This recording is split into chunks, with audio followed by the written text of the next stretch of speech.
What's up, beautiful people of the uni? My name is Rachel. Welcome back to my channel.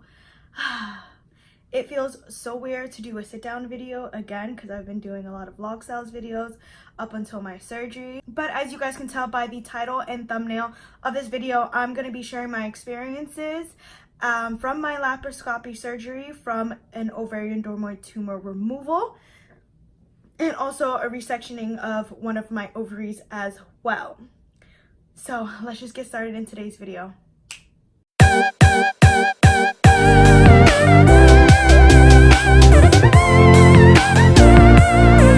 If you guys watched any of my other vlogs, which if you haven't, I will leave them linked down below and also in the cards wherever they are. So in August, I was diagnosed by my OBGYN that I had a 10-centimeter ovarian dermoid tumor in my right ovary, and then a smaller one in my left ovary as well. All throughout high school, I've had horrible periods. Even from the very first time that I've had periods, I've had horrible cramps. So I've never been to the OBGYN. I finally went earlier this year in July, and in August at my follow-up appointment, when I did my ultrasound, that is when I found out that I had an ovarian dermoid. Now, an ovarian dermoid is just basically a large cyst that's on the verge of a tumor. It's a mature tumor. How you get it is that you get it at birth. When you have it in your ovaries, when your menstrual cycle starts, that's when it starts growing. Now, obviously, I had my period around 12 to 13. I am now 22 years old. So for about 9 to 10 years, it's been growing, and it's grown to the size of 10 centimeters, which is roughly about a softball or a grapefruit size. So my doctor told me at my appointment of my ultrasound that the only way that I'm going to be able to treat this is to have surgery to get it removed. I was very scared. Fortunately or unfortunately, either way you want to look at it, my original surgery date had got pushed back to a month later, and I had surgery on September 19th of this year. That is a Wednesday. I was very scared about surgery, to the point where the Monday before my surgery, I legit had a full-on panic attack in my shower, and I literally could not breathe, and I blacked out. That's how scared I was for surgery. I've never had surgery before. Granted, now there was nothing really to be scared of now that I've gone through surgery. But as a person who's never been through surgery or never really had anything except, have stitches on my forehead right here, it was a very traumatic experience for me. I had a small panic attack, even the morning of the surgery as well. So I was very scared for surgery. I checked into a hospital here in Orlando. My surgery was scheduled for 9:20, so I had to be at the hospital by 7:20. We checked in for surgery, and then we had to wait in a waiting room. My boyfriend and we had to wait in a waiting room until the nurses were ready for me. When they called me back, she took me to the bathroom, and the nurse took me back to the bathroom, and she gave me this little cup that had like a sponge attached to a little like wooden dowel to it, and it was basically mouthwash. I had to use that to kind of like brush my teeth and mouthwash or rinse my mouth. And then I also had a little pack of iodine that I had to put up my nose as well. After that, I went to the bed, which is just basically like in the hospital. It was scheduled as an outpatient surgery, so I didn't have like a recovery room or anything like that. It was just like, if you're going into like, I don't know really how to explain it, but outpatient is not really like inpatient. So there's not really like a specified room. There's just like little rooms with like curtains on them, but there's like rows of them. So I was at bed number 10, and there they immediately told me to get undressed. I had to put all my things away. I couldn't walk with anything. You can't come with jewelry. The day before, I had to shower with these antiseptic soap. So I had to shower with that, and then I had to shower with the morning of.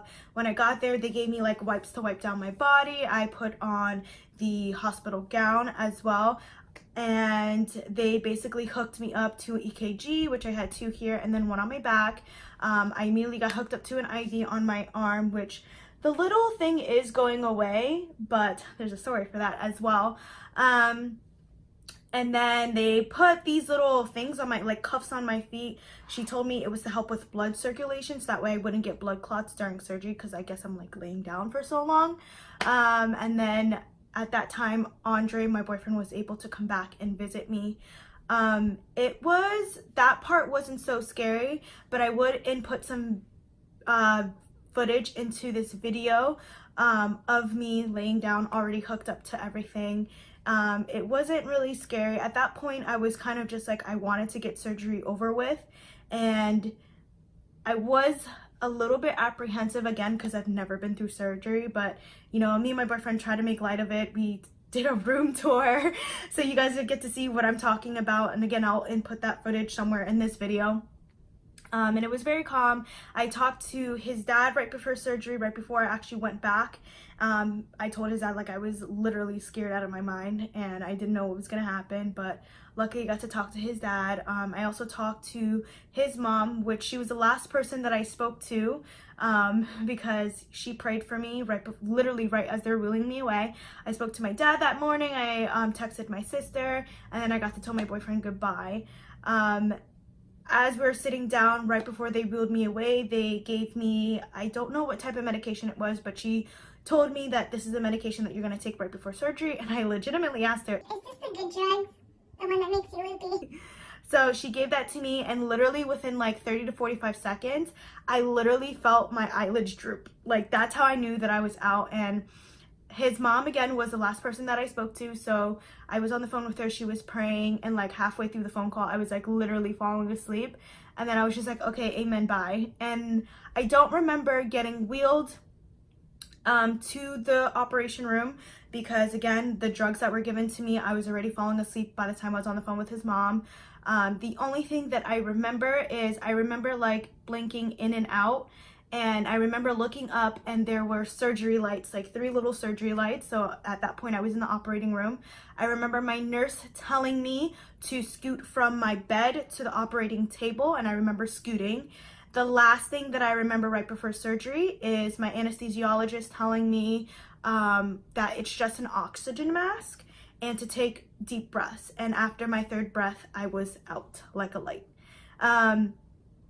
So that is right before surgery, and that is the only thing that I remember, and I'm so happy that is the only thing that I remember, because I would be really scared that one of my biggest fears was that I wouldn't wake up from anesthesia, and then my second biggest fear was that I probably wake up during surgery, and that was a little scary.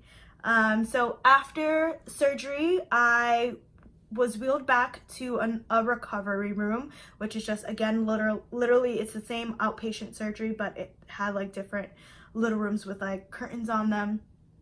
I don't really remember much waking up from anesthesia. What I do remember is that the first things that I can remember, I remember my eyes being closed, but I remember my face being so incredibly itchy. I don't know if that was a side effect of the anesthesia, but I remember my face was literally like so itchy, like it felt like ants were crawling on my face. I kept itching my face. The first things from anesthesia that I do remember is, I guess in my mind, I don't know if it was like the nerve signals like firing off, but I just kept raising my hands like this. That is what I do remember, first waking up from anesthesia.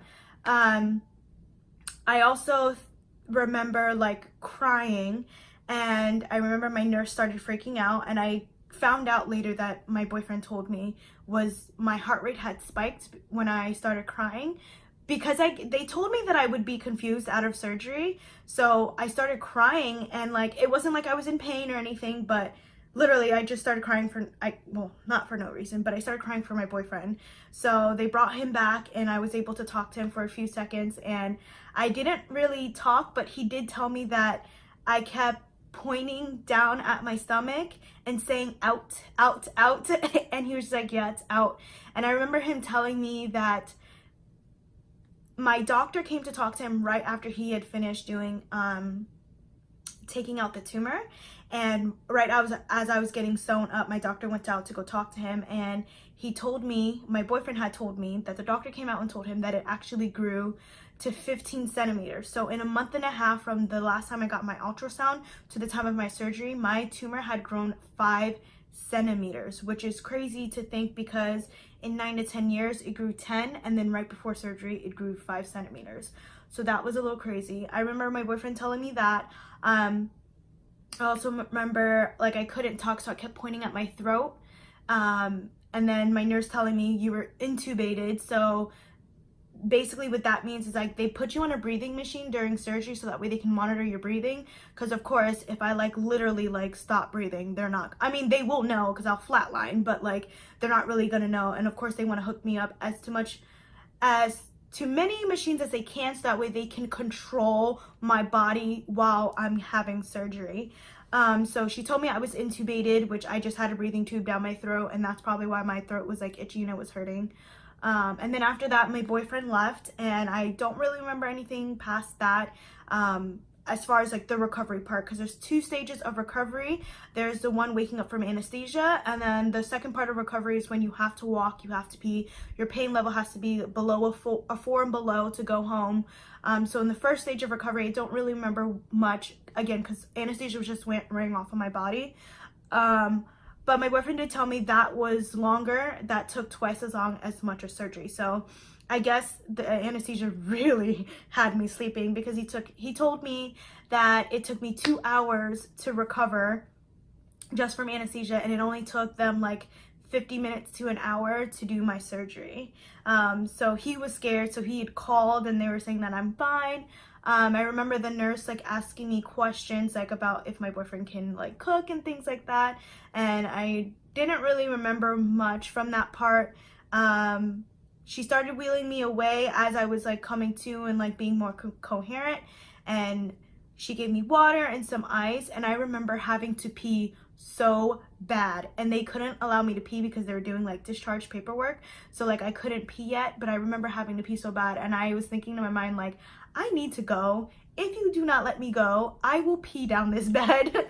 But luckily, as soon as I got to the second part of recovery, that's the other thing, I had to wait till I got to the second stage of recovery to go use the bathroom. So luckily, when I got to the second stage of recovery, my boyfriend and his mom were able to be brought back. But as soon as I got to the second stage of recovery, I was like, listen, a homegirl needs to pee, like now. So they got me a nurse. I couldn't really, like, I wish I got footage of this, but I didn't. But I couldn't really walk because, again, like, I literally just had surgery. So I was like a snail, just like going across the hospital like this, just so I can use the bathroom. They had a nurse go in the bathroom with me, and she asked me if she wanted to stay, but I felt fine. And that is because right before they put me in the second stage of recovery, I felt a lot of cramping, and they did give me another shot. I don't know what it was again, but they did give me another shot of like pain relief through my IV before I got to the second stage of recovery, because I was cramping and I kept grunting. She's like, where are you at? And I'm like, I feel like a 10. You need to give me some medication right now, lady. So she gave me another shot, and then after I got to the second stage of recovery, I wasn't really feeling anything except having to pee. So I felt really fine, and then they literally, before you go home, you have to pee. You literally have to pee. So they put like a little cup on the toilet so that way you can pee and they can see how much you peed.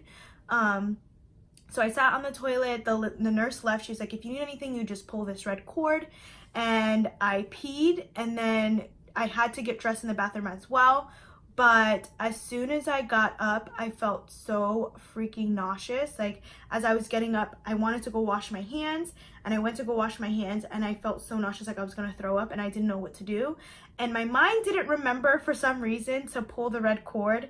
So instead, I opened the door, literally like my gown about to almost fall off, me looking drugged up as hell, and I'm looking at the nurse's station like, help, help. So a nurse came back and she helped me get dressed, and she was like, okay, so just sit down. We're gonna get you some nausea medication. But as soon as I sat down, she finished dressing me. I was perfectly fine. I wasn't nauseous anymore. And then they walked me back to my recovery room, and that's when my boyfriend and his mom was there. My boyfriend was so excited to see me. Like, he was so worried about me, but he was so excited to see me. And then the last parts, it was just very easy. It was just like them telling me how to treat my wounds and things like that, and about the bandages and how to take care of myself and what I should expect and things like that. So that was like maybe 30 minutes. They got me in a wheelchair, got me down, and then I went home. When we came home, I was extremely tired. Like, I was even sleeping in the car. I live on the 3rd floor, so I had to like literally pull myself. Well, I couldn't really pull, but like I was walking so slow and using both of my hands on the handrails to get myself up 3 flights of stairs.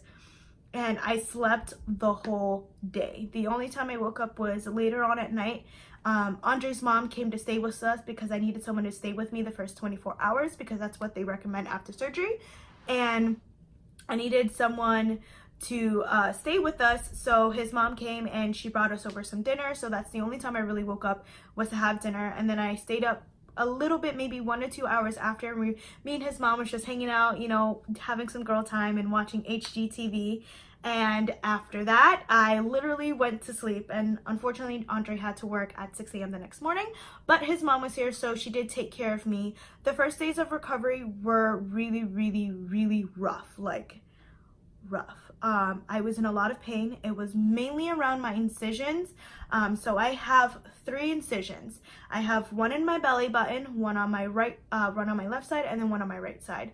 The one on my right side is a smaller one. That's the one they did the resectioning of the ovary. And at that part, it was just like taking out the tumor. And I have 1 good ovary left and 2 good fallopian tubes left. He only removed the ovary and left the other fallopian tube. So the other side, my left side, which is my doctor's right side, that's why I keep saying right ovary and left ovary. It's confusing, but you'll see.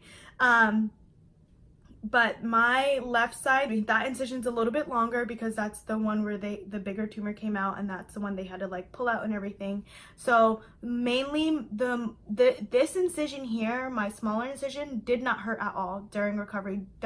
Never hurt. But the bigger one in my belly button was the one that really hurt. I couldn't really sit. I had to depend on everybody. I couldn't really get up the first 2 days. So it was a struggle for me having to depend on Andre and his mom. I'm just not that type of person who like really looks for help. I love doing things by myself. So it was a little bit of adjustment for me for like a week to have everyone like wait on me hand and foot. It was fabulous, but that was a little bit of adjustment for me. So like even going to the bathroom, Andre had to take me to the bathroom. I couldn't even bathe myself. Andre had to bathe me. So that was a little bit of a struggle. The first few days, again, I was on constant medication. I tried not to take them as much unless I was absolutely feeling pain.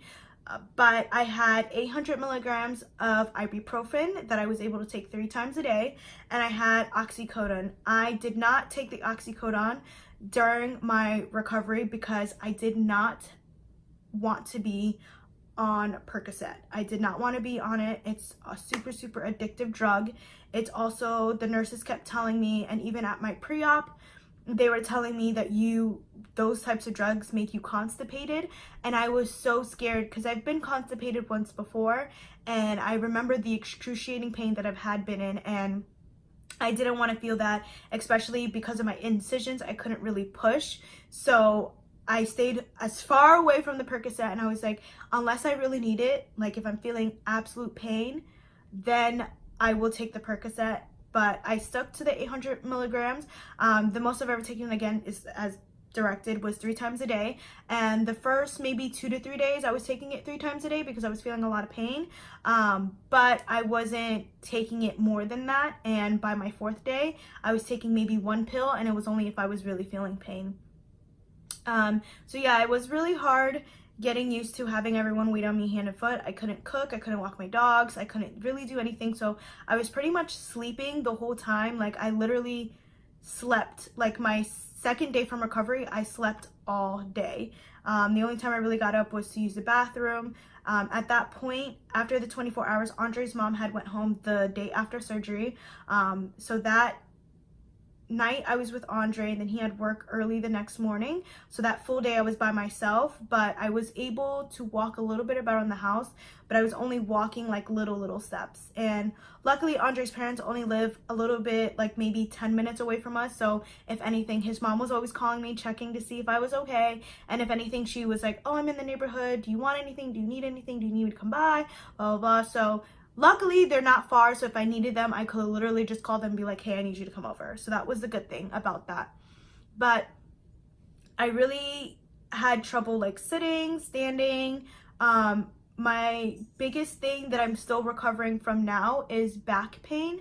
That was the worst, and I think it was because I felt like, I kept saying it during my recovery as well, that I wish I had a belly band, because I couldn't stand up straight because it hurt like my whole stomach to stand up straight because of the incisions. So I was literally hunching over the whole time I was walking, and because of that, my back was being hunched over, and it was literally holding all of that weight, like all of my weight. So the thing that I'm recovering from now is back pain, and that hurt a lot. The other thing that I experienced during recovery was chest and diaphragm pain. I don't know if that's because I was intubated and I was on a breathing machine, that why my diaphragm and my chest hurt, but it did hurt a lot. That was a lot to get over. Even 2 days ago, I had horrible chest pain, and sometimes it would hurt, like I was in the shower, it would hurt to breathe in. Like if I would take a deep breath in, it literally felt like if my lung was being punctured. So that was one thing that I luckily am not feeling anymore. The other thing that I had dealt with was a lot of gas. I was such a gassy person, like literally, this is TMI, but I was farting all the time, like literally. That I was such a gassy person, and it's because the gas has to come out of your body. So during surgery, when I was having surgery, they have to blow up your stomach. So they put, I don't know what type of gas it is, but they put gas in your stomach so that way your stomach can balloon, so that way they can do the surgery. And the gas had to come out some way. So literally, and it only happened when I was standing up. I guess it was because like me walking, and I was getting, all my body right, and it was just letting out. Like I was farting the whole time during recovery. So that was not a pretty sight. By day 5, I was pretty much feeling myself. By day 5, I was on no medication. I was not taking medication. Again, the main thing that I was experiencing was chest diaphragm pain and back pain at that point. By day 4, I was like, I wouldn't say it was completely healed, but by day 4, I was able to like walk by myself, take the stairs. I was walking my dogs at that point. Andre and my dad and my sister had me walking around the mall to kind of get me there. I did hurt a lot, and I couldn't walk fast, but the doctor did recommend that like my first 24 hours, they want me to walk a little bit, but then they said minimum walking for the rest of the day, because they don't want me to lay down. They wanted me to, walk because it speeds up recovery, because my body's already getting used to it. As if I would be bedridden for a whole week, then it would be harder for me to like get back into the flow of things. And I think that really helped, because by day 4, I was pretty much doing everything that I normally could, except with caution. So like if I had to bend down, I had to squat to bend down. I couldn't bend down the normal way, which was perfectly fine. I was able to walk my dogs. They couldn't really pull because I would feel it in my incisions, which my dogs are a little bit of a puller, but luckily it's like they knew, so like they wouldn't really pull as much. They knew not to jump on me, so that was really good. By day 5, we went to Halloween Horror Nights that night. That was the night that my father had left, and I walked all of Universal, and I was perfectly fine. At the end, I felt a little bit of pain in my stomach and my back, and I think it was because one of the houses was really scary, and I went first, and I was clenching so tight because I was so scared, and I could not tell what was real or what was not. So at that point, I did kind of like overexert myself, and luckily it was the second to last house of the night, or I think it was the last house of the night. So after that, we just went home, but I kind of screwed myself out over there. But after that, that was day 5. By day 6, I want to say like 100, maybe 95% fully recovered. I had been off my pain medications for 2 days by day 6. My bloating had really gone down. I don't think I have the picture of me being bloated because I did upgrade my phone to the 10X Max. So all of those other pictures, which I did not save to my phone, but I did send it to in a message to my boyfriend, which is in my old phone because now the messages are new. I wish I had that picture, but I was super bloated on day 1. I literally look probably 6 to 7 months pregnant. That's how bad it was. And yeah, by day 6, I was pretty much all to myself. I didn't take any medication. That was the second day of not being on medication. I wasn't bloating anymore. I wasn't having as much back pain or chest pain or anything like that. And I really felt like myself. It was great. At that point, I had taken off the first bandages, and I could, they're called steri strips, which are like these little white strips that go over your incisions. So I was really only had that, and I didn't really have anything else going on with me, which was really good. So it honestly took me a week to recover. On the following Wednesday after my surgery, so 7 days from my surgery, I had my post-op appointment. That morning I took off my steri strips, which I got to see my incisions, which I'm gonna give you guys a belly shot to show you what they look like. And then I went to go see my doctor. It was like a 5-minute appointment. He checked me out to make the incisions okay. He asked me questions. I asked him questions, and that was basically it. So all in all, my surgery wasn't that bad. My recovery process, I would say like the first 3 to 4 days were rough because I was in a lot of pain and I had to depend on a lot of people. Luckily, I do have a very strong supportive system with my boyfriend and his family and my family, and they all came to support me and take care of me. So luckily, I didn't have to worry about much, but that was like the first 3 to 4 days were the toughest. And then after that, I was pretty much all by myself. Like I was doing things by myself. I had my boyfriend cheering me on, saying, "Look at you, you can walk," and all that kind of stuff. So that was I guess that all in all, I had a really good surgery and recovery process. It only took me a week. That Thursday after my post-op, so 8 days post-surgery, I was back at work. It did hurt because I guess I am always on the go, so I started walking a little faster than what I normally do. And I did hurt myself, so I had to take it slow for the rest of the day. I couldn't sit for long periods of time because it did hurt my incision. The doctor did tell me that I couldn't probably sit at a 90-degree angle for a long time because it is going to start hurting, which did happen. I think Wednesday, Thursday, Friday, Saturday, so 3 days after my surgery, my family and his family all got together. We did a dinner, and it did hurt. I had to stand up and get Andre to walk me around the restaurant because I was sitting for so long and it was hurting my incisions and it hurt so bad.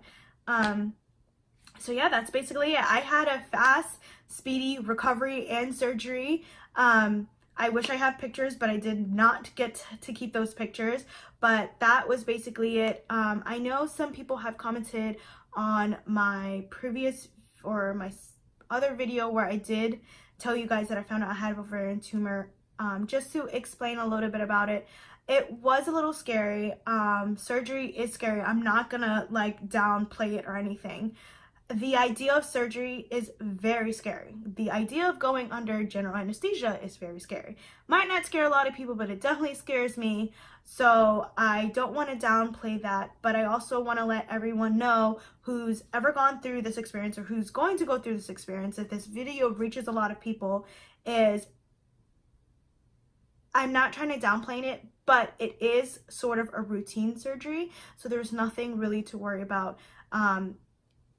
Again, they have all the way that technology is now, and with medicine and everything, there's like, I'm not going to say it's 100% fail proof, but you're really in good hands, especially if you have a really good doctor. Luckily, my OBGYN is also a surgeon, so he was the one who I went to do my like routine check. I had an ultrasound tech show him the pictures. He's the one who diagnosed me, and he's the one who did my surgery. To give you guys some insight about some of the stuff that I haven't touched base on in this video. So at my pre-op appointment, I did have to fill out some financial paperwork. Give me a second, let me go grab that real quick. So I'm not sure on if this is gonna, I know this depends on your insurance. But one thing that I do want to touch base on is the cost of surgery. So again, I've had an outpatient laparoscopic procedure done on me, and just to give you guys a little estimate, this is my estimated charges that I had to sign before surgery. So I did this the Friday before surgery that was scheduled on Wednesday. Hopefully you guys can see that. If there's anything here, I'll probably blur it out. But if you guys did not see that, just to let you know, I do have health insurance, but I have this second like basic health insurance. So for this surgery, it costs before insurance or any deductible kicks in, it is $33,973.50. 33,000. Okay, let's just talk about that. After my insurance kicked in, they covered up to $11,934.75.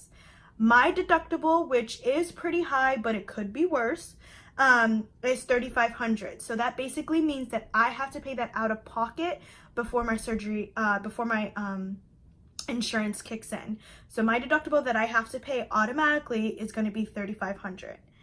And then after my insurance kicks in, my insurance pays 70% and then I pay 30%. So I have to pay $3,500 for my deductible, and then I pay 30% of whatever is left after my insurance kicks in of 70%. So my co-insurance or my copay is $2,530.42. So my patient estimate amount is right here, is $6,030.42. $6,030.42. That was like a killer, but I also did a lot of research before my surgery, and I knew that outpatient surgeries could cost between $7,000 to $12,000 even after insurance kicks in. So when he told me the amount, I am still astounded by the amount. Don't get me wrong, but this is why doctors make so much money. But I wasn't that worried about it because I had already told myself like surgery is going to cost me maybe 10 grand. Because again, I did research and I already found out that outpatient surgery can cost anywhere from $7,000 to $12,000. So I did sign some financial forms, which if you find out about this surgery, I would definitely ask your financial, I don't really know what he's, a financial accountant or whatever it is. I would ask him if you can sign up for this financial help, and I did sign up for it. Basically, they look at your income and they see if you can't afford to pay it, then they completely take care of your bill, which I'm hoping happens. I won't find out until the following 2 months from now, but that is something that I did sign up for. If that doesn't go through, then plan B is that my longest payment plan is 48 months, which is 4 years. And over the course of the next 4 years, I'll have to be paying $125 a month, I think, which is not too bad, honestly, but it is a lot of money for surgery. I don't want to freak anyone out.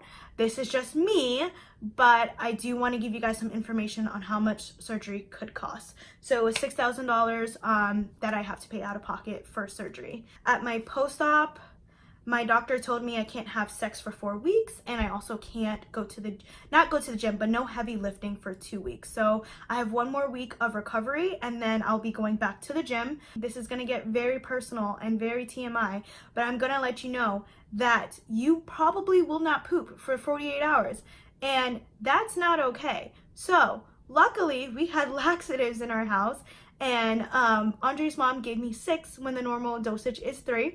And I literally was pooping water for probably maybe close to like 56 hours.